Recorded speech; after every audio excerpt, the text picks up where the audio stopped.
Good morning, everyone. Whoa, that's loud. Good morning, everyone. I'm going to open the subcommittee work session on House Bill 1186. It's relative to companion animals during a declared state of emergency. Just so we're all clear, the subcommittee members who can vote on this are Rep. Aaron, Rep. Davis, Rep. Kennedy, Rep. Bixby, Rep. Von Plinsky, Rep. Perez, and myself, the chair. Did you guys grab a copy of the amendment that was there by your name tags? I'm sorry, I meant to mention that was there. I'll give you just a second to grab that. And for anyone else that would like a copy, there's an amendment to House Bill 1186 over there on the table for anyone that's interested. Rep. Bixby, you want to grab a copy of that amendment?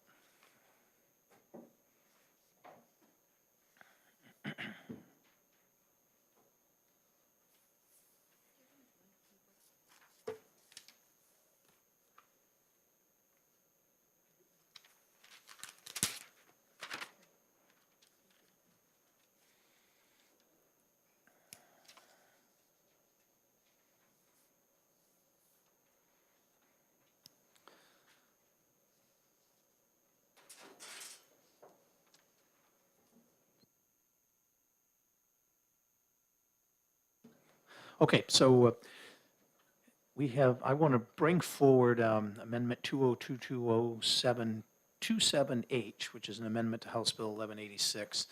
I had this amendment drafted, and I believe it reflects all of the changes that we had expressed for concerns with the original bill during the other subcommittee work session that we had.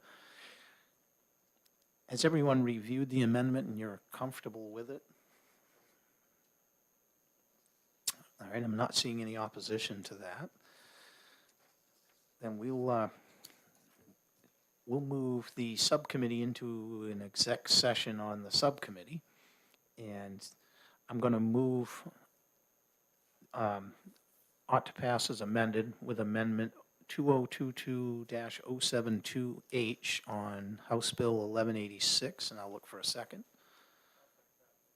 Okay, Rep. Bixby is seconded. So we have a motion to ought to pass as we have a motion to pass the amendment 2022-0727H to House Bill 1186. And I will ask our acting clerk, which is Rep. Aaron, to call the roll. You have it there? Okay. I might actually need that. Yeah, I'll have to finish that later. That's okay. Actually, you know what? I think since we're all in agreement, we don't have to do a roll call on this as a subcommittee. So could by a show of hands, everyone that's in favor of this? Any opposed? Not seeing any. The amendment passes. So I will move ought to pass as amended as a recommendation to the full committee on House Bill 1186 with amendment 2022-0727H. Do I have a second? Rep. Bixby seconds. And again, we'll do a show of hands. All in favor? Any opposed? So let the record show that it was a unanimous vote by the show of hands. That was nice and easy, and that's all we have to do as a subcommittee on this, so it will move to the full committee at 11 o'clock. So with that, I will adjourn the subcommittee, and the next subcommittee starts at 10:30.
Good morning.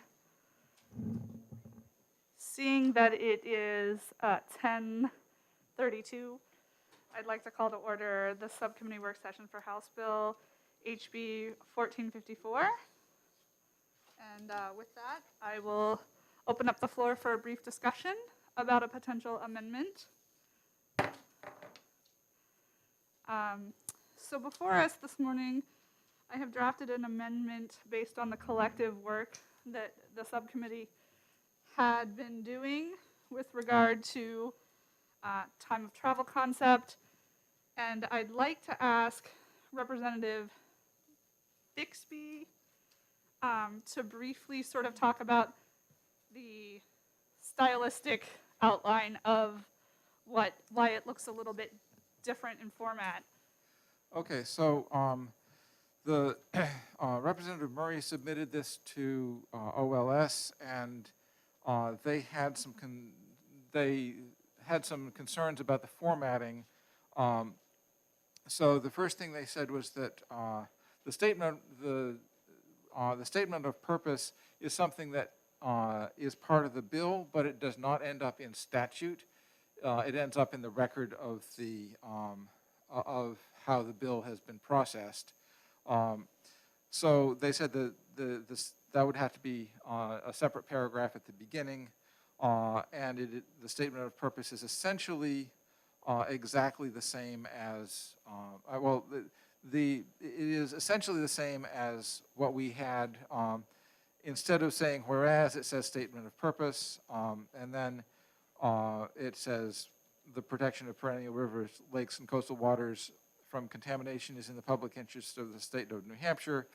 Therefore, the setback, and then everything beyond that is the same as we had in the working draft that we were looking at last week.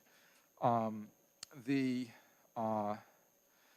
other thing that they said that they were concerned with was that the sequence of how the calculation is done and how the requirements are or prohibitions are set up needed to be done differently than what we said in order to make sure that the calculation was clearer for someone who'd be reading it. So the changes that I made here are basically in order to make sure that the calculation is done correctly. So the term sites in the first two lines are very similar to what we had in the first two lines of the second paragraph that we were working on. And the only difference was I moved the word site specific from the calculation paragraph we had, which was the third paragraph, to the second paragraph. So it's the department shall establish a site-specific setback distance for any proposed new landfill from any perennial river, lake, or coastal water of New Hampshire as defined, etc.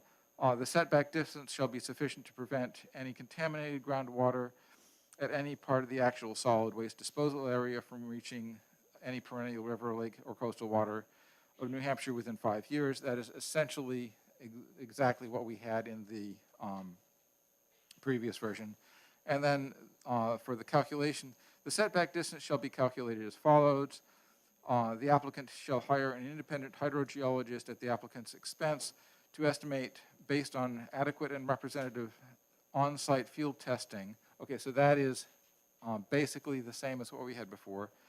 The seepage velocity of groundwater in both overburden / till and in bedrock. I removed the word maximum from that sentence because the way this is going to work when someone's actually on site is they will determine based on the basic geology of the area and on the size of the site what would constitute an adequate and representative sample. And it might be, if it's a very small site, it could be one test well, it could be a test well that tests both at the overburden and till in one location. More likely, if you're looking at, say, a 20 to 20 acre site for a landfill, then it would probably be a half a dozen or so. And the so the maximum seepage velocity would be the highest reading from any of those test wells they did on the actual site of the proposed landfill.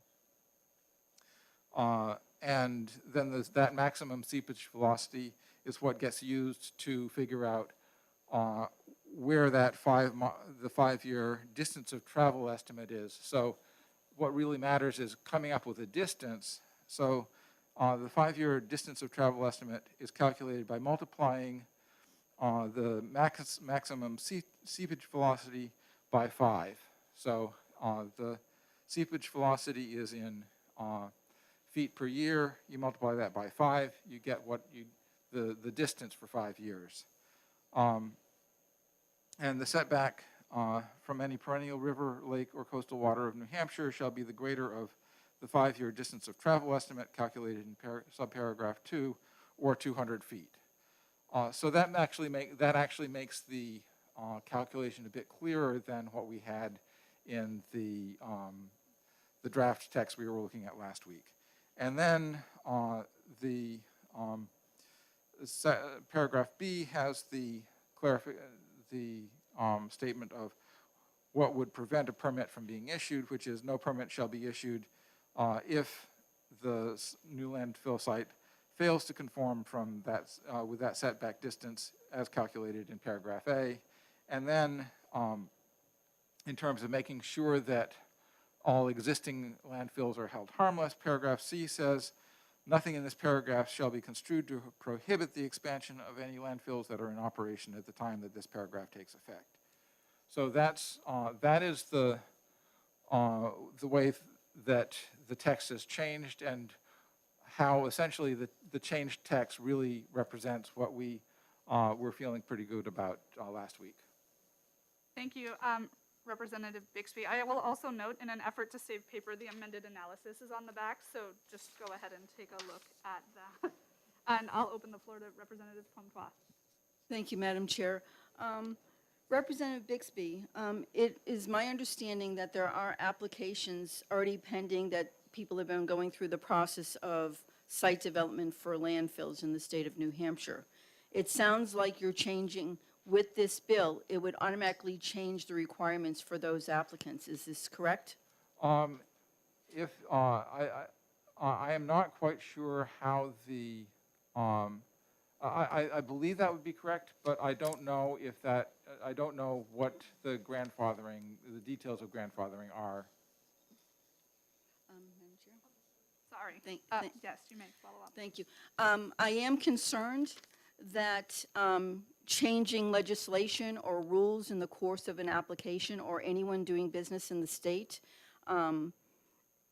especially where the process for getting a permit has been cited to us could take up to 10 years, is truly unfair to any proposed business or person in the state that does business with New Hampshire. What kind of message are we sending?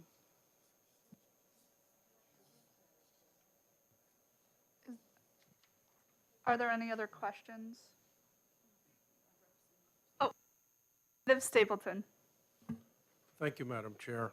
I'm looking at line 3 in the amendment relative to the question that was just asked. It says, no permit shall be issued by any division of the department for the siting of a new landfill if any part of the actual solid waste disposal area is proposed to be located sufficiently close to any perennial river, lake, coastal water of New Hampshire, etc.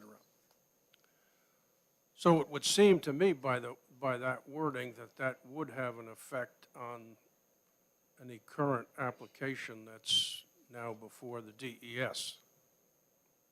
I mean, that's the way I read it. And I just thought I'd make mention of that to answer that question, how would it affect existing permits? And I think it does. I appreciate your thoughts. Representative Comtois? Yeah, also on line 11, it says, "For any proposed new landfill," which to me would be someone, a new applicant, not an application in process. But if you go down further to line 25, it says, "The no permit shall be issued for siting a new landfill." So I think there's some, it's ambiguous right now, and I don't think there should be a clause in here that for any existing applicants with the DES, they should be exempt. Thank you, Representative. Representative Bolden, did I see your hand? Okay. Thank you, Madam Chair. Just to address the concern about there's an existing project on the books that this may be interfering with, that's really a job for the courts to figure out as far as how it would be grandfathered. But also, our job is to set public policy. We just can't not set good public policy whenever there's a proposed project that someone's working on anywhere in the state. We could never do anything as a legislature if we always just allowed conduct that was happening to prevent us from passing bills. Thank you. I'll just remind folks that to keep a level of decorum and issuing questions through the chair, please. Thank you, Madam Chair. And I agree with you, Representative Bolden, but usually when we are passing policy, we do usually have in some type of clause, or when there was another policy that came through us, you know, that where it says, except for anything prior to this or that. So usually when we are passing policy, we want to make sure that we're doing good practice and we're not, and I understand that we are talking about groundwater and the health of our state with this legislation, and it's important. Thank you, Representative Comtois. Follow-up, Representative Bolden? Thank you, Madam Chair. I would just add that the project that I believe is being alluded to, the applicant doesn't even own the property. So I'm not sure how far along that process is, but they don't even own the property at this point. Is there, sorry, yes, Representative Comtois, a question? Representative Bolden, I am not sure about anything. All I know is that the director said that there was an application or applications in process, and I am not privy to all of that information. So I'm just making mention that that was mentioned in our subcommittee. Okay. Are there any other thoughts from the members of, Representative Stapleton? Thank you, Madam Chair. I want to correct the reference of what I was reading before, which was in the original bill at the second paragraph at 15, Roman 15, parentheses A, in the amendment at 0894H, that has been shortened to the department shall establish a site-specific setback distance for any proposed new landfill from any perennial river, lake, or coastal water of New Hampshire as defined in RSA 483B:4. What I had read before, and I apologize for that, was the original bill, which had extra wording into it, and the amendment has modified that. Thank you, Representative. With that, is there, I know that the good work that we have done within our subcommittee is extremely important to this topic and other topics that have come before this committee. And so at this time, we do have an additional subcommittee work session starting at 11 o'clock. I would like to see if there is a motion to entertain. Representative Murray? Thank you. It would actually, since this is your amendment, it would make sense for you to move this. Okay, thank you.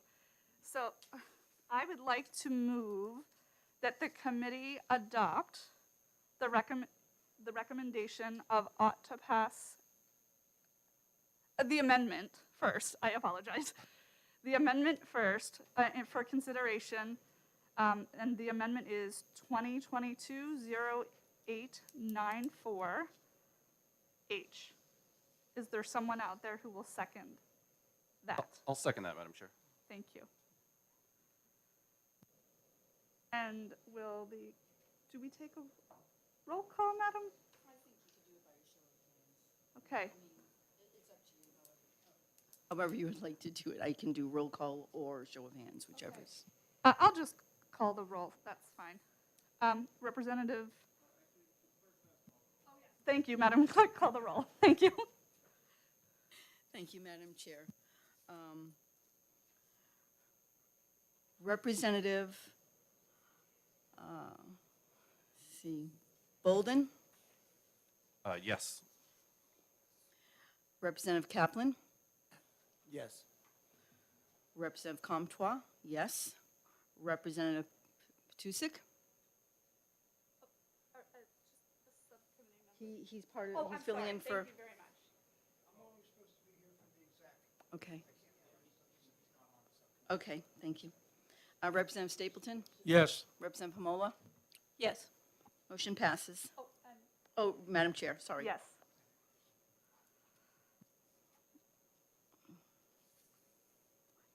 So with that, oh, excuse me, so with that, seeing that the amendment passes, I'd like to then see if there is anybody, I'll move it again. Thank you. Thank you very much. I would like to move that House Bill 1454 FN ought to pass as amendment. OTPA ought to pass as amended. And with that, I'd like to have the clerk call the roll. Nope, we need a second. Oh, thank you. Is there a second? I'll second, Madam Chair. Representative Bolden. You're keeping me on my toes, madam. Yes. Is there any discussion on that motion? There, I can open the floor for discussion, yes. Recognize you, yep. Thank you, Madam Chair. Very nice work on the amendment. I know that was a tough job, clearing up language, and you did on several pieces. While I support the amendment, I'm unable to support the OTPA on the bill, and here's why. It's a good bill, and I really am a subscriber to the time and travel setback. I think several other states are doing that with some success.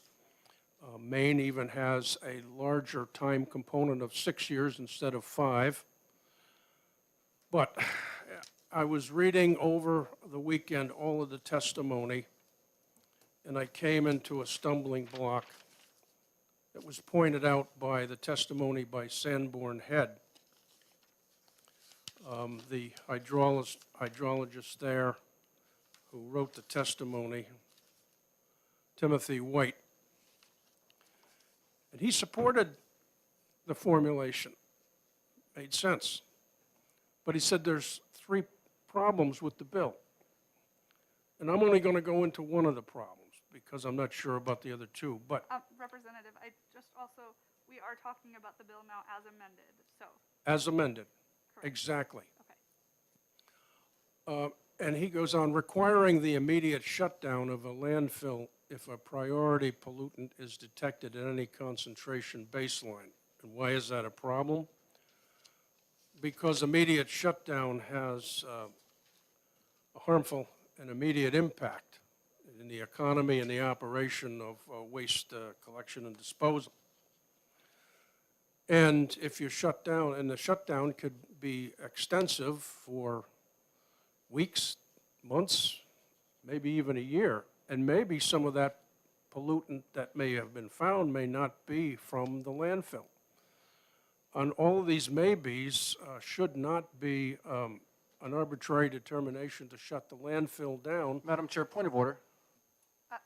State your point of order. I believe we're supposed to be confining our remarks to the bill, which has been entirely replaced by the amendment. I believe what the representative is speaking to is section C that was deleted weeks ago. Can we confirm that? Thank you. Could you speak to just the aspects, please, of the bill as amended? I guess I missed that. Okay, amend the bill by replacing all after the enacting clause with the following, okay. I missed that important point, and so I will terminate my testimony right there. Thank you. And with that, are there any other points of discussion? I would just like to just sort of clarify for everyone that the amendment has eliminated that portion the portion referred to in the Sandboard letter entirely. So there would be no, this bill would have no effect on an existing Representative, landfill. I appreciate that, but we are now in the voting mode. So with that, I'd like to, if there are no other thoughts, could we please call the roll? Point of order. Sure. We're in subcommittee at this point Correct. for recommending what to bring forward to the committee. To the full committee for recommendation. Right, thank you. Correct.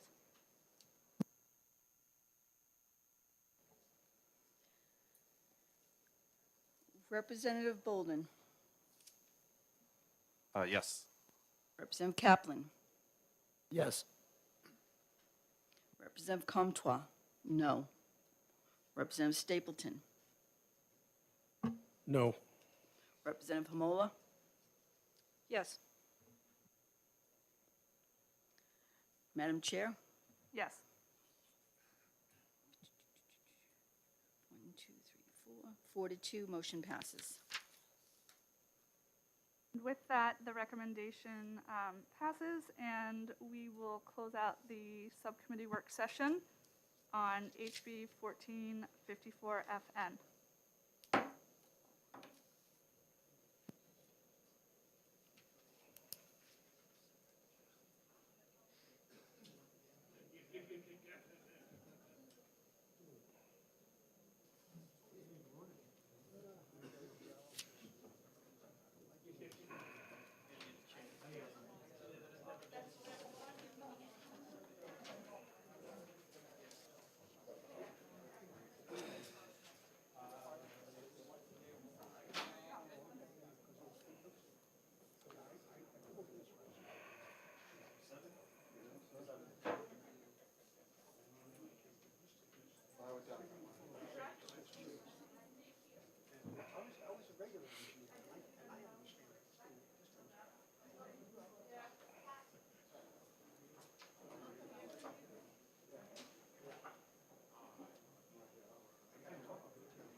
Just for the benefit of everyone here, we're going to just do a quick caucus here. I'll try to get back in for 11 o'clock, but we might be a couple of minutes late gaveling in, okay?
Good morning, everyone.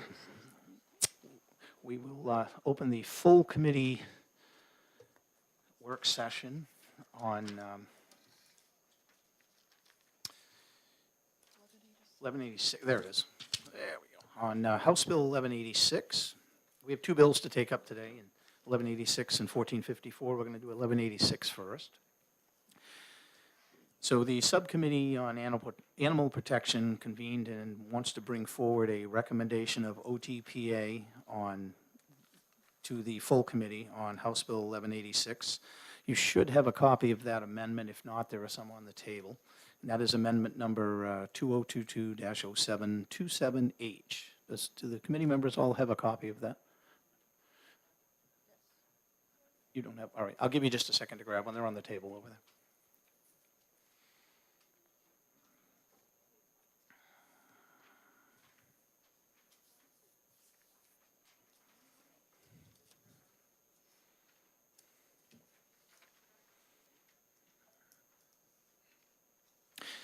Okay, so what this amendment does is it fixes a couple of points that we discussed in the subcommittee where we found some errors in the bill, and if everybody's had a chance to read it, the overall concept of what we were looking to do was to make it so that when folks had a mandatory evacuation, that they could have the ability to have their companion animals cared for as well, because that was expressed as a concern, and it would have some folks that would not evacuate. And so we, through testimony in the original bill and in the subcommittee, we learned that there were a few critical errors that we felt in the original language.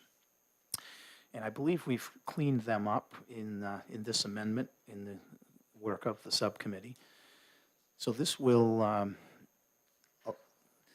allow that when an emergency evacuation order goes into place, any hotel or community shelter that shelters evacuated persons shall allow for disaster animal response trailers or other reasonable accommodations on site to accommodate any companion animal belonging to that evacuated person. That was one major piece that was important, because originally the bill would have forced the animals to be kept in the confines of the hotel itself, if it was a hotel or a community center, and we saw a whole lot of problems, perhaps having some non-compatible companion animals sharing a common space. And so by doing this amendment, we learned that there were shelter trailers available that would be made available during an emergency evacuation, and they already exist within the state. So that was one of the things that we wanted to make sure, was that they had a place to deploy those trailers that was on sort of the same campus as where the evacuated person ended up, so that they were there in the same area with their animals. The second portion of this, it provides any volunteer who has been vetted by the Department of Health and Human Services and is a member of that disaster animal response team and in assisting the evacuated persons shall be considered an emergency worker under RSA 21P41. In essence, what it does is extends workers' comp to protection. It's not exactly workers' comp, but the same provisions of workers' comp, so that if this person who is aiding and assisting in this response team is injured during that practice, then they have some protection, and it doesn't fall back onto their personal medical insurance. So that's kind of in a nutshell what this does. And so that is why the subcommittee recommended this amendment and the OTP recommendation on the whole bill, OTPA recommendation. So I'm going to open it up now for any discussion, questions from members. Yes, Rep. Perez. Thank you, Mr. Chair, for letting me speak. I'm grateful to see this amendment, and I'm grateful to see this bill coming through. As someone who suffer from PTSD, having an animal when it's a disaster or anything, that I would love to keep my animal, my companions. I have a rabbit. I have a pet rabbit. Believe it or not, she's my companion, and if anything happened and if any disaster happened, I wish to have, my companion close to me, because it's like I say, having PTSD is not an easy thing to handle. But so that's why I'm grateful, and I support it. pass into this bill. Thank you. Rep. Bixby. Yes, thank you for taking my comment. I just want to thank you for putting together this amendment, and I'd like to point out one other aspect of it that you mentioned that that the state does have trailers that are designed for taking care of pets. They don't have an infinite number of those, and it is one of the other changes in this amendment allows for other reasonable accommodations, and that would make it possible for animal shelters or animal welfare organizations to provide as a part of their organization's mission, no expense to the state, additional shelters if those were needed in order to provide enough space for animals. Thank you, Representative. Rep. Pomola. Yes, Chair, thank you for taking my question.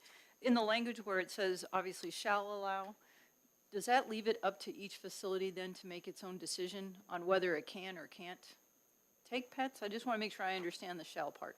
Thank you. No, so the shell part requires them to provide a location to put these trailers someplace on campus or some other type of accommodation as Rep. Bixby was referring to, but they would not be required to put them in the building where the people are. You're welcome. Any further discussion? Without objection, I'm going to take the committee into exec session to exec House Bill 1186. And I will make a motion to adopt Amendment 2022-0727H to House Bill 1186. Do I have a second? Rep. Von Plinsky seconds. Is there any discussion from the committee on the amendment? Seeing none, I'll ask the clerk to call the roll on the adoption of Amendment 2022-0727H. Representative Aaron. Yes. Representative Comtois. Yes. Representative Abrami. Yes. Representative Davis. Yes. Representative Stapleton. Yes. Representative Pomola. Yes. Representative Kennedy. Yes. Representative Petusik. Yes. Representative Berry. Yes. Representative Bixby. Yes. Representative Suffolk. She's not here. Representative Bolden. Representative Sofakidis. I am so sorry. I missed you. Thank you. Yes, I vote for it. Representative Bolden. Representative Dutsey. Yes. Representative Murray. Representative Von Plinsky. Yes. Representative Kaplan. Yes. Representative Perez. Yes. Representative Nutting Wong. Yes. Mr. Chair. Yes.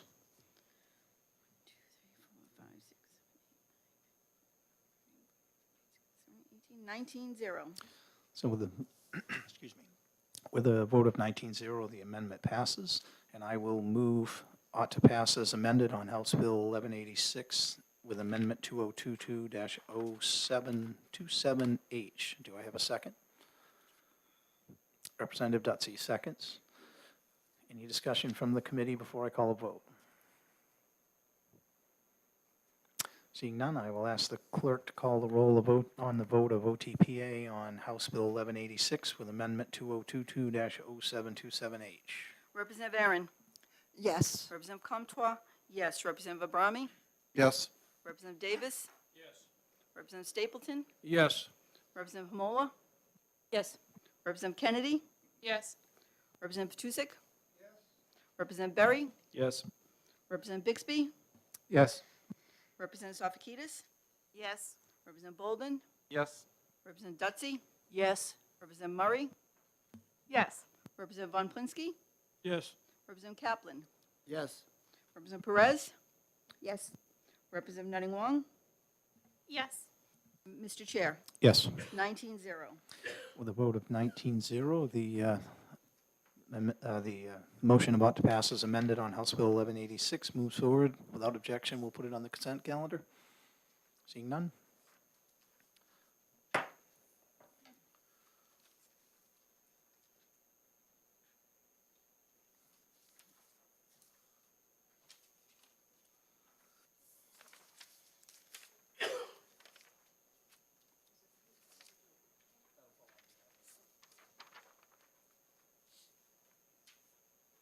And the chair will do the majority report on House Bill 1186.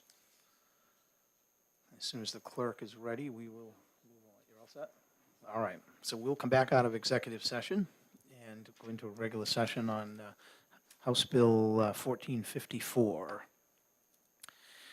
I will call on Rep. Murray, who led the Solid Waste Committee, to give us an explanation of the work that the subcommittee did and the recommendation that they provide. Thank you, Mr. Chair. Yes, so the committee definitely did a lot of work to seek further clarity in the groundwater contamination. We sought to address the topic of leak, spill, or other failures. We also then sought to address perennial rivers, lakes, and other coastal waters. I know that that was important to some members of the subcommittee and all of our work that we did together on that. And then the time of travel concept that we felt was incredibly important. We are seeing regionally and across the nation other states adopting this as part of their method in their landfill siting criteria. And the committee did recommend that it be ought to pass as amended. Okay, thank you. Oh, sorry, Rep. Bixby, I can't see you over there. Yeah. Go ahead. So I just want to give a little run through of how this bill as amended works. One thing that I think is important to mention is that there had been in the initial in hearing on the initial bill, there had been a lot of concern about the way that the third section of that bill addressed the consequences of a spill. That has been removed entirely from this bill. So this bill is only dealing with a change to one number that is in current regulations, and that number is how far a landfill has to be, how far away a landfill has to be from a river, a perennial river, lake, or coastal water as defined in state statute. And that current distance is an arbitrary number of 200 feet. And what we have done is change that to a minimum of 200 feet, but the key number is that the number is that distance is calculated by looking at how fast the groundwater moves in the particular area that someone is proposing that a landfill might be placed. And there is the ability to make measurements of groundwater movement is something that hydrogeologists have been able to do for at least 100 years. It is a well-established science.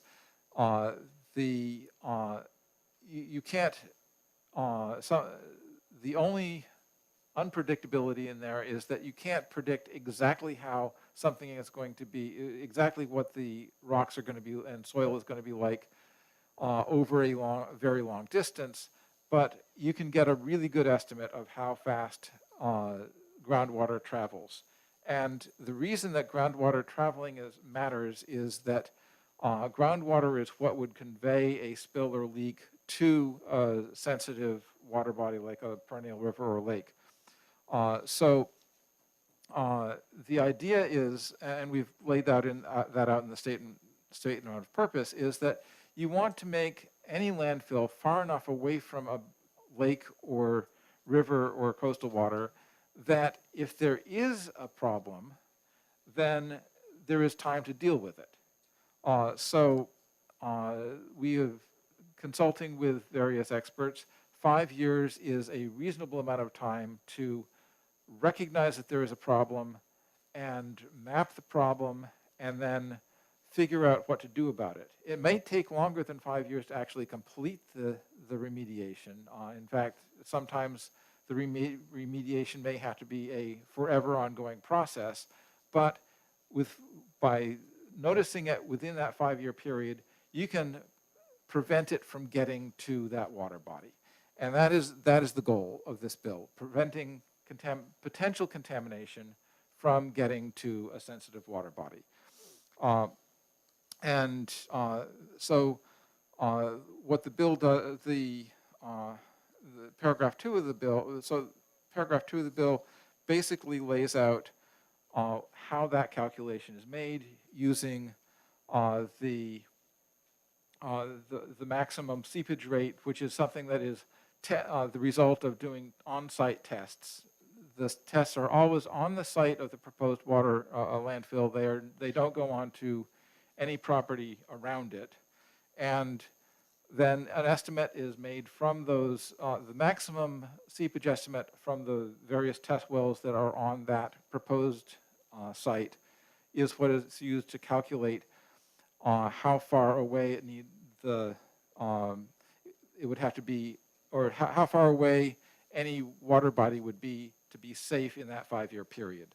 So it's basically using a combination of well-known hydrogeology and fairly simple algebra to determine what the what an appropriate distance is for a setback. And in some cases, if it is on bedrock, solid bedrock and clay, that distance may be, the calculated distance may be less than the 200 feet, but 200 feet seems like that's been working for a while as a minimum. So it seems like using that 200 feet or a calculated distance. So if it's in a sandy area, the travel time might be much faster, and contaminants could potentially travel 5 miles within 5 years, and that would be probably a site that would be less appropriate for a landfill. So, but one of the key things about this is that this is a test that is done very early in the process, so that someone who's looking to site a landfill can determine before putting a lot of money into it whether or not that proposed site makes sense. And if the hydrogeology says no, it doesn't make sense, then they don't spend a lot of money trying to site a landfill where it doesn't make sense. So this is basically a way of protecting the investment of someone who would want to want to site a landfill. Thank you, Representative. I commend the study committee on the work that they did. I think you've done a great job in cleaning up a lot of the concerns that were raised in the original language of the bill, and the amendment reflects a great level of detail and commitment on the part of the study committee. So I want to again commend them for the work that they did here. Now, the narrow focus of the study committee obviously was strictly on the language of this particular bill. I guess one of the concerns and reservations that I have about passing the bill as a whole is more about the work we did on House Bill 1049, the study committee bill. We included the purpose of House Bill 1454 as well as many others within that study committee, and I think it makes it a pretty complete study committee. Charges that committee with really looking at the complete landfill siting criteria rules as it pertains to all aspects other than just the narrow focus of this bill on the 200-foot setback. But, so my concerns overall are related to passing this bill as a standalone bill, where I want to make sure that the study committee has the ability to do as it would it's charged to do in looking at that whole process of siting a landfill and all of the things that go along with it. I guess I'll throw this out to the whole committee for a little bit of a discussion here, and I'd like some thoughts on not just this bill as an individual, but sort of the whole process as a whole. If we're ready to have that conversation, I'm certainly willing to. Is there anybody else that'd like to weigh in on your thoughts on this bill and perhaps the overall picture of the study committee. Representative Comtois. Thank you, Mr. Chair. There's a couple components here. First off, I think that the amendment was really well done and should be the piece of information going forward for any committee to look at, because we did do a pretty deep dive and the language has been cleaned up from the original bill really well. So when we're talking just about the amendment, I think that that's a great piece of work. However, I do agree with you that we did establish another subcommittee to study all the criteria for siting landfills. And I think that now that we've done our work, that this should be incorporated into that. Representative Abrami. Yeah, just for clarity, I just want to understand, when you say study committee, are we talking about a joint committee with the Senate? Is this an informal study committee or a study committee of the committee? This would be a study committee that was established in House Bill 1049 that would include a senator. Right. Yes. And Ms. Chair, what's the due date? Is that November 1 or is it a year plus, November 1 plus a year? I believe it's November 1. I will have to look to confirm that, but I do believe it was November 1. So it's not that far away if it's November 1, is what Correct. I'm saying. Thank you. And for the benefit of those that we have subs on our committee today, first off, thank you for coming in and subbing. And we appreciate you doing that, because I know it takes time out of your day. And so the overall purpose of House Bill 1049 was to look at that whole section of landfill siting criteria. This was one piece of it. We had multiple bills that we put together that we passed on the House floor last week or the week before, whenever our session day was. So, Representative Bolden has some input. Thank you, Mr. Chair. I guess I have a question for you about the study committee bill that I guess we're talking about. Is there any kind of moratorium in that bill? Because obviously I think the fact that we're studying that as a committee or as a legislature indicates that we feel that our landfill siting criteria is flawed and could be improved to protect the interests of the people of the state of New Hampshire. And I'm just wondering if we're going to undergo that study for another potentially year or longer before we can get legislation put into place based on the results of that study. Are we going to prevent the siting of new landfills so that our findings in the study in the future will be kind of honored for any new landfills? Or will people be able to build new landfills while we're busy studying something? So my understanding, it's a great question. I'll answer this way, that I think our committee certainly made it a high priority to look at the landfill siting criteria. Whether they're flawed or not, I don't know that we came to a conclusion on that, but we certainly felt that it was within the purview of this committee to look at the policy, and it had been many years since it had been updated. And certainly all of the interest in the bills that were put in indicated that the legislature, or at least members of it, had a real interest in our solid waste management and the siting of these facilities. So, I think that this committee had bills last year that we felt were important, and the response has been very overwhelming and wonderful from members of the committee and other members of the legislature with the bills that were put in. And I think we've made a good showing as a committee that we feel the solid waste policy in New Hampshire is really important, and we want to take a look at it. So to answer that part of it. As far as a moratorium, I don't believe that there is one in place. I think that the current rules would stay in place, and they would even if we passed this as a standalone bill. It would just change one narrow section as it relates to the 200-foot setback. That's my understanding. I'll certainly open it up to other committee members if they have different opinions. All right, we've got multiple hands. Let me go with Rep. Murray first.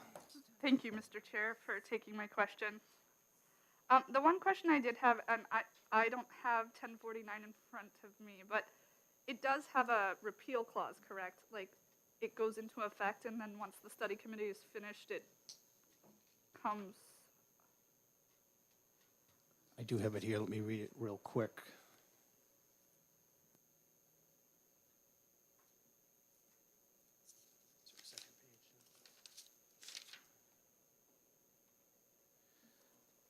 You know, I do not see a repeal clause in here unless I'm missing it. It does, the report out day is November 1. I wasn't sure if it, with study committee, sometimes we had a statement of We intent. intended to put one in, I know the conversation was had, but I don't know. But I do not see the language in here. I think that was something that I would recommend, yes. Representative Bixby. Yeah, I think if we somehow failed to get the repeal clause in there, maybe we need to talk it to the Senate when it comes over there, because, I would concur, because I know the intent was to have one in there. yes. Representative Dotsie. Yeah, just for clarification, the bill that we're talking about is HB 1049, correct? Well, the study committee bill is The yes, study committee. and the elements of House Bill 1454 are included in House Bill 1049. That's why it's a relevant topic. But just for clarification, we did not put in the EPR bill in that, correct? 1049 is only for the siting of landfills. We didn't put in any of the other bills that we talked about going to interim study. Is that correct? Yes, we did, actually. I don't have all of the bill numbers. The one you were talking about was the producer responsibility. Yes, that language is in there as well. Okay, so basically 1049 is the vehicle that we're going to use, where we put in a lot of different bills relating to, I mean, we had something for the bottle bill that we wanted to study, the EPR that we wanted to study. Is it my understanding that some of those bills are under the interim study of 1049? So they're under interim study with the committee, correct? We've retained them in the committee so that we can look at them again as we go into the later part of this year's session. 1049 would establish a study committee that would work on this. Obviously, it'd have to go through the whole passage, and so it would be over the summer and into the fall. And then it would make a recommendation for future legislation on several topics, and I apologize, I don't have all of the bill numbers right in front of me. I don't believe the bottle recycling bill was part of that. I believe we just IS'd that. Thank you, Mr. Chair. You're welcome. Representative Mola. Yes, Chair, thank you. First of all, I'd actually like to thank Rep. Bixby for the work he did on the language of the amendment. One of the things that I appreciated about that standalone was that you greatly clarified the language, and you really just made it simplified and moved the ball down further down the line with what you've done with that bill. One thing I did want to point out is that I don't believe the DES ever testified that their current landfill siting criterion were insufficient. This bill did not come to us because DES said that they needed their areas or their current curriculum for doing this was not up to par.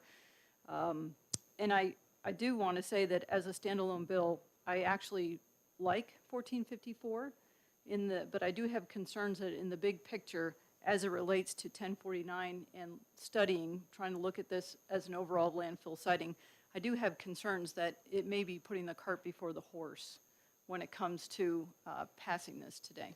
Thank you. Representative Bixby.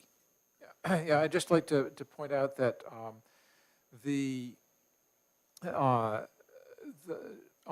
departments are essentially not policy-making bodies. Departments are executive bodies. So when we establish a policy in the legislature, it is the department that executes that policy. But unless there is a specific problem that they have in terms of the mechanics of execution, they don't necessarily come to us and say, we need to have a policy change. So one of the things that we do as a legislature is we look around the country, we look at changing conditions, we look in terms of the way that that things are operating both in our state and in our country, and we say, oh, some other states have been having trouble with contaminants moving from landfills to sensitive bodies of water, and they have, as a result, put into place modified distances to safeguard their water bodies. And what we can, and recognizing that, we can proactively say, oh, that's a good idea. That's a policy that would make sense in New Hampshire, where we have so many sensitive water bodies that are critical to our tourism industry. I think that the fact that DES didn't come to us and say, please fix this, doesn't mean that we shouldn't be working on that policy. Thank you, Representative. Rep. Homola, did you have a? Just really a question. Sure. Thank you, Chair. I understand what you're saying, Rep. Bixby. Would DES not have a responsibility if they found something to be flawed or inadequate to bring that to our attention as well? I just don't, my point was, while I understand that they are the executing body of legislature, I'm just saying that they themselves did not come to us and say that the people who are in charge of citing landfills did not come to us and say that what we have currently is inadequate. That's all I'm saying. Thank you. Yeah, and that is correct. They did not come to us, but it doesn't mean that we can't observe policies elsewhere and say this makes sense for us. Thank you. Rep. Sofakidis. Thank you, Mr. Chairman. When we're talking about the need for a bill like this, it did not come from DES. It came from stakeholders in the Northern Kingdom. And the state of New Hampshire has a huge problem with water.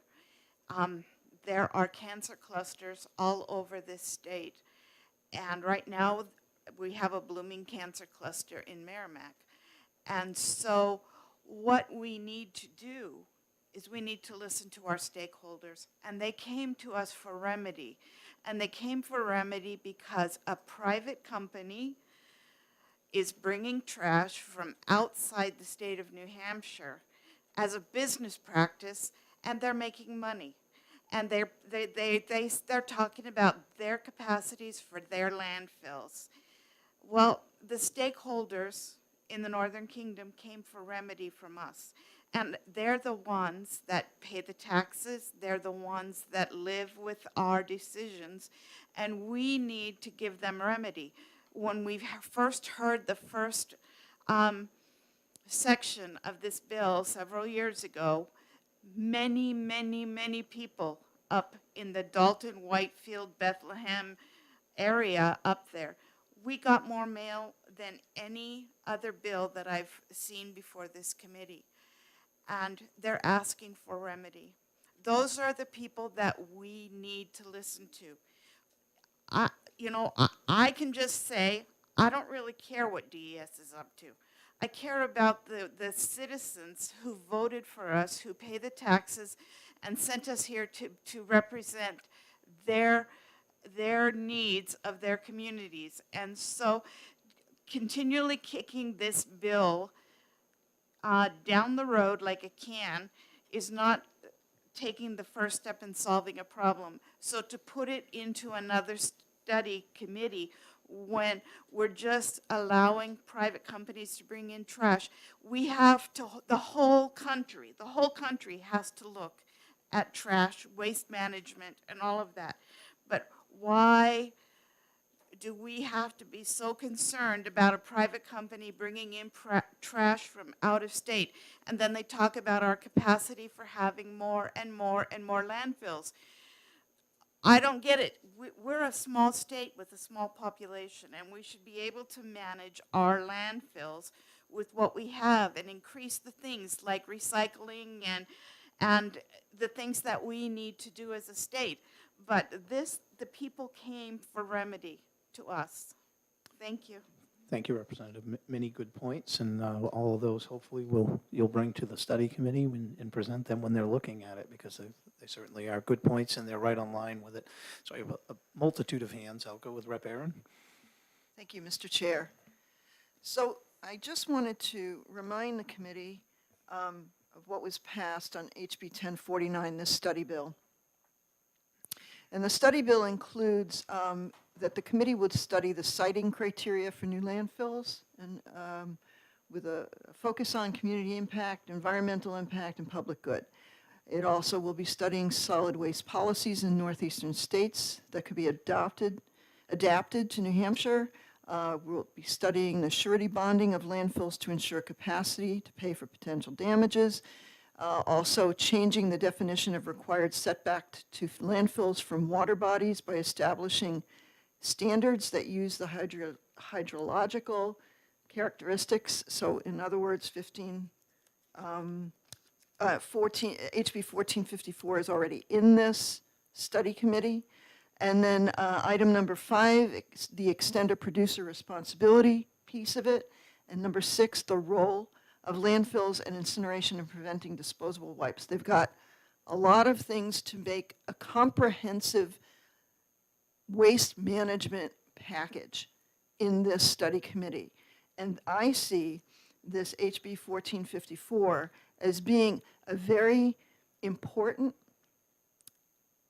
part of this study committee, and I think that this current bill that we're looking at, 1049, is an integral piece, and that the subcommittee's work on this has really laid the groundwork for that particular definition of required setbacks for landfills. Will go a long way to help the study committee with the information that they've gone through and compiled. It's there, and it will be covered. The reporting out for that, for 1049, is November 1st, so it's not going to take, forever or another year, but at least what we will have after this study committee is finished is a comprehensive package of legislation that can go in right away in the next time we have our legislature. Okay, Representative Bolden, I know had a hand up. Thank you, Mr. Chair. The representative who spoke earlier is absolutely right. We know our landfill siting criteria is inadequate, and we know this because there are cancer clusters near our existing landfills. This is a fact. I would support rolling this into a study if the study included a moratorium on new landfills. However, as far as I've heard, it doesn't. If you want to talk about putting the cart before the horse, letting another super landfill be sited while we study the issue is putting the cart before the horse. And I will remind the committee, the House passed the policy that we voted down in this committee last year. It is clear to me that the House supports preventing this landfill from being sited, this particular landfill, at least while we study this issue and make sure landfills are only placed in places where it's appropriate. I just want to remind the committee before we get way off track here, we've already passed 1049. We've already rolled all this criteria into that study committee. So what we're looking at is, do we want to pass this bill as a standalone bill, even though we've already charged the study committee with doing this? So just a reminder, okay, we seem to be deviating just a hair there, which is fine, and certainly looking at all of us here. Could I follow up? Just Certainly, go ahead. And to that point, my argument is that we should pass this bill because I think this is a minimum amount of protection for our citizens in the North Country that they've been asking for while we study the larger issue. Thank you. Thank you, Representative. Representative Perez had her hand up for a bit. Thank you for having, to give me the opportunity to speak up. I would love to get the support for this bill. We've been working so hard since last year, and I believe, yes, it is a good idea to have a subcommittee, but this bill alone, I think is what we need, and I believe this is what we need.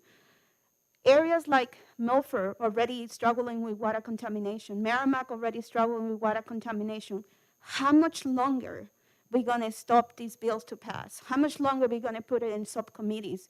Our community is asking us to do the right thing. In passing this bill right now, I believe it's the right thing to do for us. Thank you so much. Representative Safakidis. Thank you, Mr. Chair. The first thing I just want to throw out is that New Hampshire has the highest rate of bladder cancer in the whole country. And the area from Merrimack all the way over to the seacoast is a whole band of high bladder cancer. And so when you talk about treatment from cancers, early treatment is the best. And so it seems to me that what we're doing is we are sacrificing people's health for a study committee. And the other thing is, just as an aside, people's homes and their private wells is their biggest life investment. And if your water in your well is polluted, you cannot sell your home. You no longer have an asset. So I just don't see another study committee when the people have come to us asking for a remedy. The other thing I would like to say publicly, and it's probably not appropriate, but that's okay. I have never been allowed to be on a study committee from this committee. And so I would publicly like to say, if this goes to a study committee, then I would expect that I would be invited to be on it. Thank you. Well, thank you, Representative. I just want to remind you, it's already gone to a study committee. That's not what we're voting on. It's already part of the study committee, and as far as the placement of the members, you'll please make your request known to the Speaker's office, as they're the ones that will establish who is on it. But, okay, Representative Bixby, I'll go over here next. Yeah. So what I'd like to focus on is just sort of getting back to why why it makes sense to do this bill now as opposed to waiting for looking at the entire context of 1049. And one of the things that I have had the experience of in my 5 years 5 terms as a legislator is trying to look at an entire chapter of law and fix it all at once. And it was the worst decision I ever made. There were many small components of what I did, which we have now worked through, but trying to do it all at once in one big bill was a disaster. And so my feeling is that when you have a small bill that you have right, it doesn't make sense to put off passing it. And we have this right, and I think we should pass it now. Thank you, Representative, and I do remember that bill, and it was a nightmare for you, and certainly the study committee could recommend several small bills, not all in one large one, which I think generally is good practice. Okay, Rep. Dotsie, then I'll go to Rep. Murray. Thank you, Mr. Chair. The last couple of months, I've been spending a lot of time on webinars regarding recycling, reducing, and reusing. Yesterday, I did a webinar on dirty dirt, where a number of companies, private companies, all of them, came together to talk about the problem that they have of waste disposal with dirty dirt. It was an hour and a half. They didn't conclude anything except it's still a problem. But what I see over and over again is that every single piece of this huge issue that we have with solid waste management, every single piece is an enormous project on its own, whether you're talking about glass recycling, you're talking about dirty dirt, you're talking about asphalt recycling, construction and demolition debris, bottle recycling, EPR.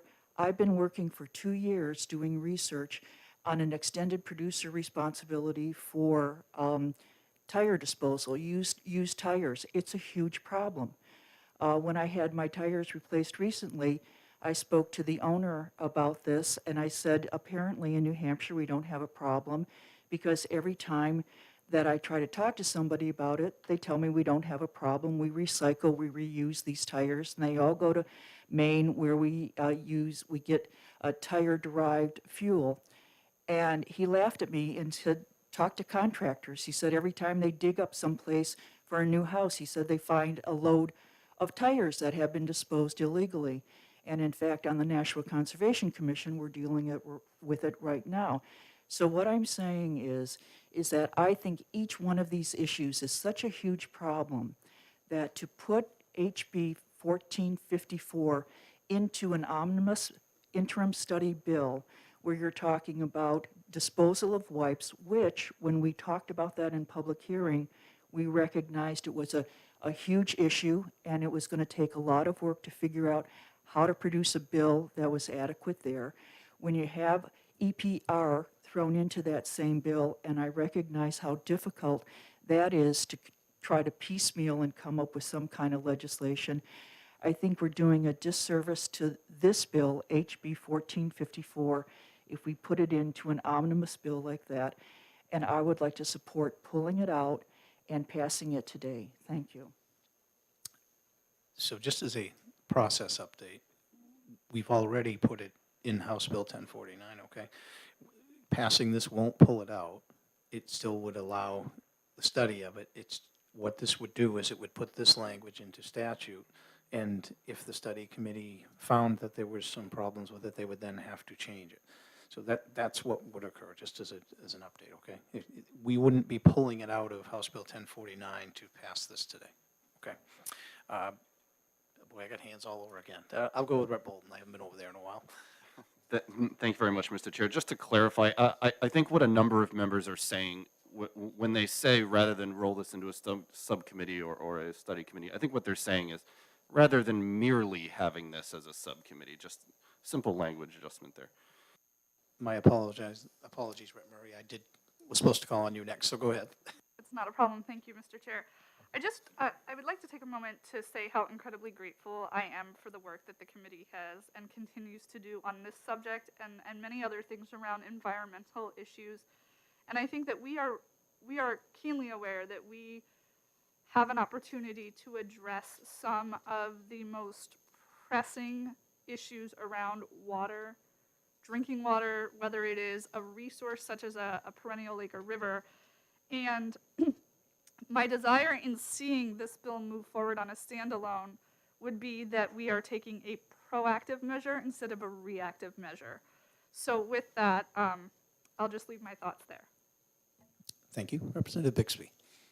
Yeah, so in terms of the relationship between this standalone bill and the 1049 study committee bill, the 1049 study committee bill is going to be looking at an awful lot of stuff. And if we can pass this now, because we know it's good now, then that's one thing that we don't need to spend as much time on in the 1049 study committee. We can say, okay, we solved this part, so we don't need to spend as much time on this. We can focus on other aspects. Thank you, Representative. I guess I would say in response, regardless of whether we pass it or not, there's been great work done on this bill by the subcommittee, and I really appreciate that. And it will, if this bill isn't passed right this minute, and we at least have a great base to work from, and I am greatly appreciative of the work that the subcommittee did on this. Do we have any further discussion, or Representative Stapleton? Thank you, Mr. Chair. We've done a lot of debate, and we're taking a lot of time, and that's a good thing. Everybody who spoke here has brought important information to this debate, to this issue. And I got an open question, don't expect an answer, but more or less for thought. Is the study committee combination of bills and a standalone bill mutually exclusive or not? I don't want an answer, just food for thought. It seems to me that the amendment, which is a fine piece of work, and I commend the authors for it, stripped out a lot of what we had as concern, and that strip out material is going to go into the study committee in 1049. And that's a good thing. And it seems to have removed some really sticky items of concern that were in the original bill. So I I'm thankful for the debate, for all of the points of view, and for the fine job on the amendment. And that's all I'm going to say. Thank you, Mr. Chair. And just as a sort of a follow-up to that, I do appreciate the debate myself. I think we have a great committee, and certainly no offense to the members of the other committees that are sitting in as substitutes, but we're the best. And it is my intention, the bills that we interim studied, that we included in part of 1049. My hope is, as long as the time permits and the Speaker's office will allow it, is that we will hold some interim study hearings on those subjects to continue to build the base and make the 1049 study committee have a lot more detailed and better information when they do convene to start with, to hopefully take the workload off from them, because I do know we put a lot in there, and I fully recognize that, and I think that we as a committee can do a lot of the base work ourselves and provide some great information to those members who are assigned to that study committee. Excuse me. Any further discussion? Representative Perez. My lot starts about 1454. I will ask to the support for this standalone bill. This committee, we work really well. You know, we support each other, and I feel like we're so positive when it comes to like find a middle ground. And I think passing this bill along, stay alone bill, yes, like you said, we already have it in a subcommittee. But if anything that needs to be changed, when they study this bill in the committee, it's great if we pass it now, the way it is. And then if any changes that needs to be done, they can be done with the subcommittee. But I really appreciate if we can get support for this bill right now.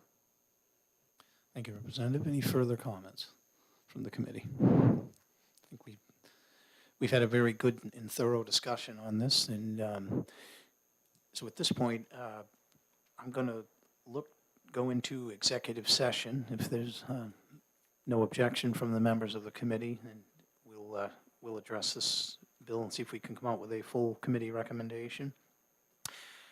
So we have a subcommittee recommendation from the subcommittee, excuse me. We have a recommendation from the subcommittee of OTPA on this bill. So I'm going to honor that, and I'm going to look to Representative Murray to bring a motion forward from the subcommittee. Thank you. Excuse me. Thank you, Mr. Chair. I'd like to make a motion to. So you want to move the amendment Yes, first? I want to move the amendment, which is 2022-089H. 0894H. 4H, thank Yep, you. okay, I thank you. apologize. That's okay. All right, And- so you're moving the adoption of amendment. Correct. Okay, do I have a second? All right, Representative Comtois seconds. So we have a motion to move amendment 2022-0894H moved and seconded. Do we have any further discussion before we call for a vote? Representative Comtois. Thank you, Mr. Chair. I do believe that the amendment cleaned up a lot of language from the original bill and should be adopted. Thank you. Representative Aaron. Thank you, Mr. Chair.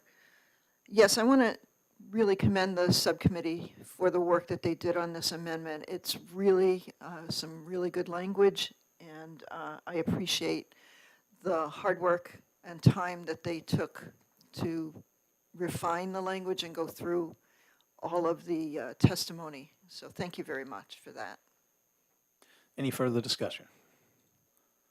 Seeing none, I'm going to ask the clerk to call the roll of adopting Amendment 2022-0894H, which is an amendment to House Bill 1454. Representative Aaron. Yes. Representative Comtois. Yes. Representative Abrami. Yes. Representative Davis. Yes.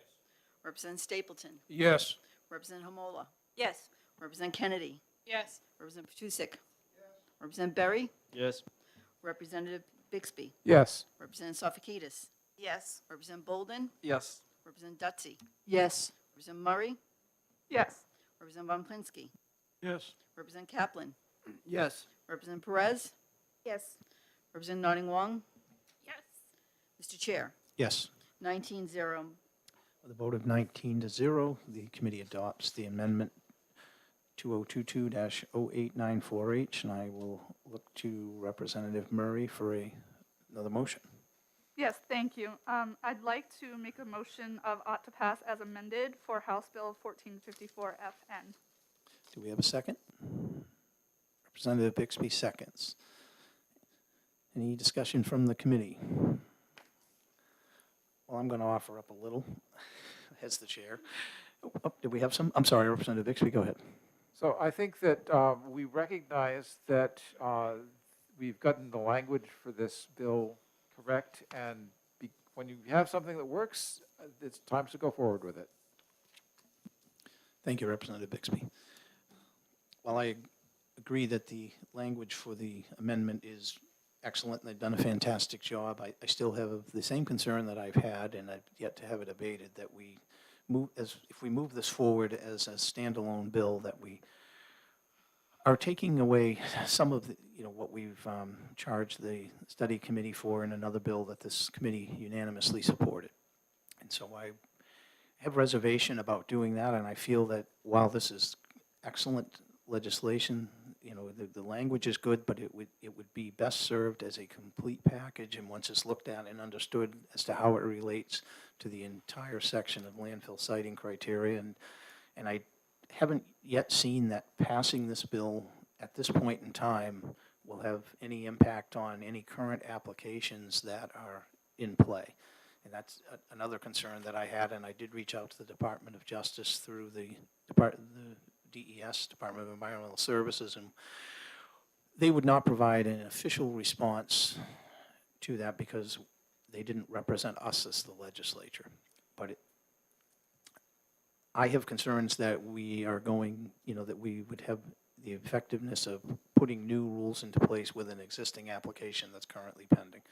So I have some concern about doing that, but my real concern is that I want to make sure that the study committee has the ability to do everything that we've charged it to do, and I think we've provided a great base of information for it. Representative Bolden.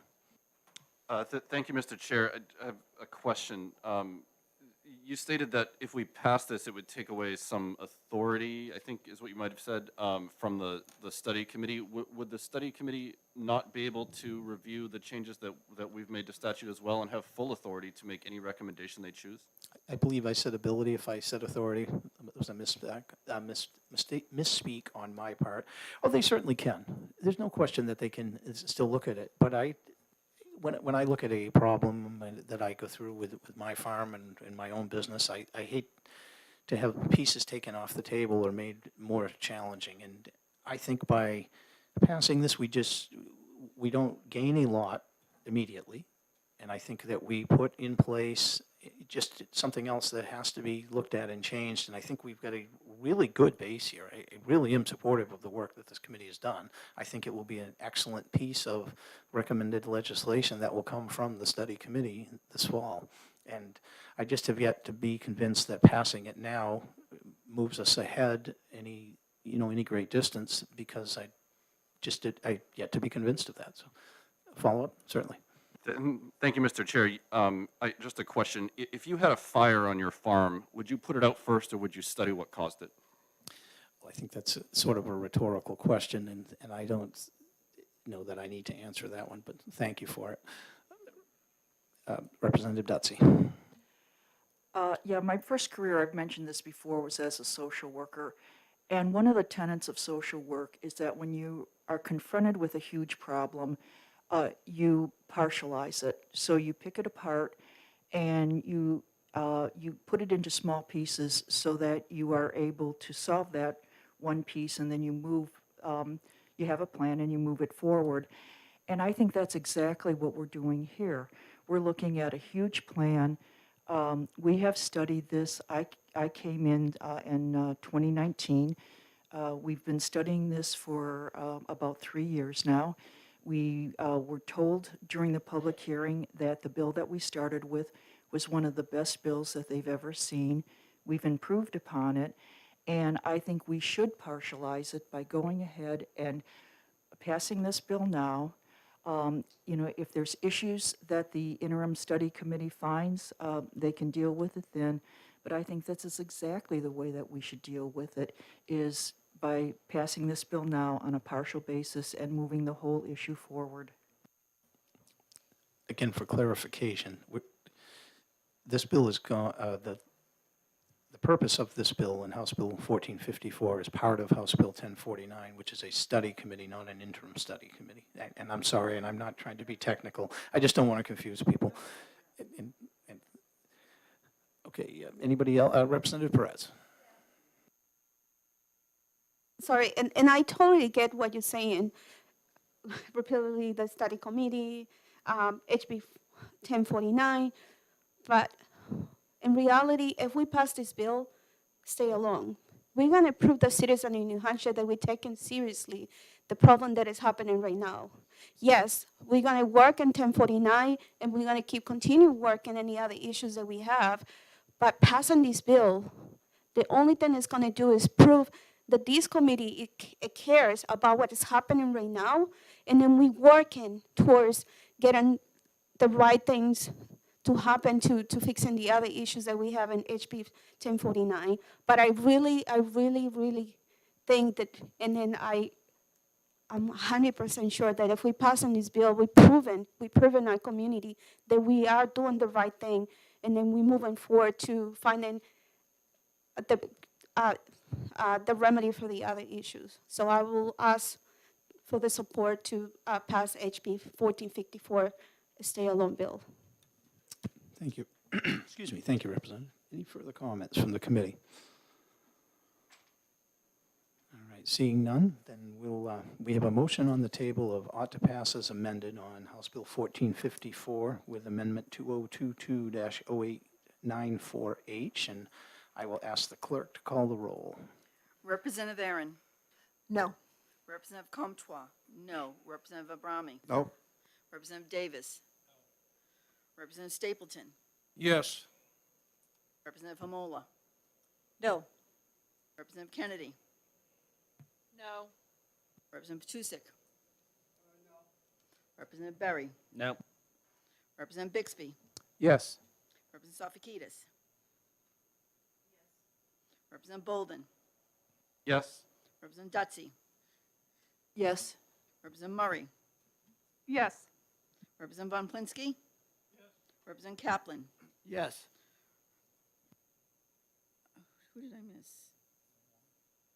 Representative Perez. Yes. Representative Nutting Wong. Yes. Mr. Chair, No. motion passes 10-9. Okay, so with a vote of 10-9, the OTPA passes on House Bill 1454 with Amendment 2022-0894H. So obviously, this bill will not be on consent. Representative Murray, you wish to do the majority report? I'll happily do that. Okay, I'm assuming there'll be a minority report. Representative Comtois, did you want to volunteer? No, but I will. I thought I remembered you saying, yes, you did. Representative Murray. Thank you. What, and the deadline to get those to you is? I would, today is Tuesday. If you can get them to me by noon tomorrow, I'm not positive if they'll be in next week's calendar or not, and my apologies, I didn't ask, so I don't know that. Yes, it is not, and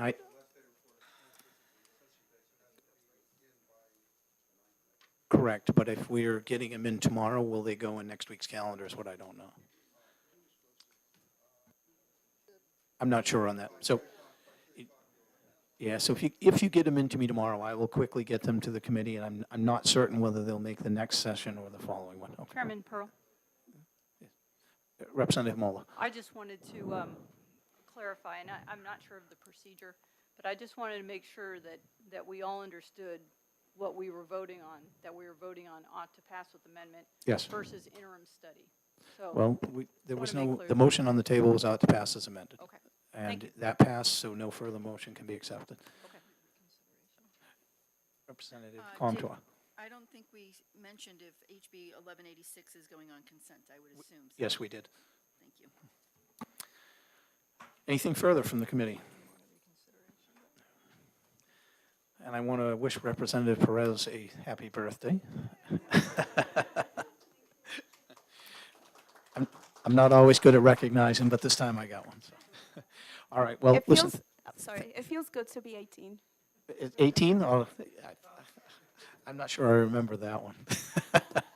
Well, listen, I want to thank the committee, and I want to thank our subs again today for coming in. I appreciate all of the good and respectful dialogue that we have as a committee, and I really do. So thank you all, and with that, we will close this session.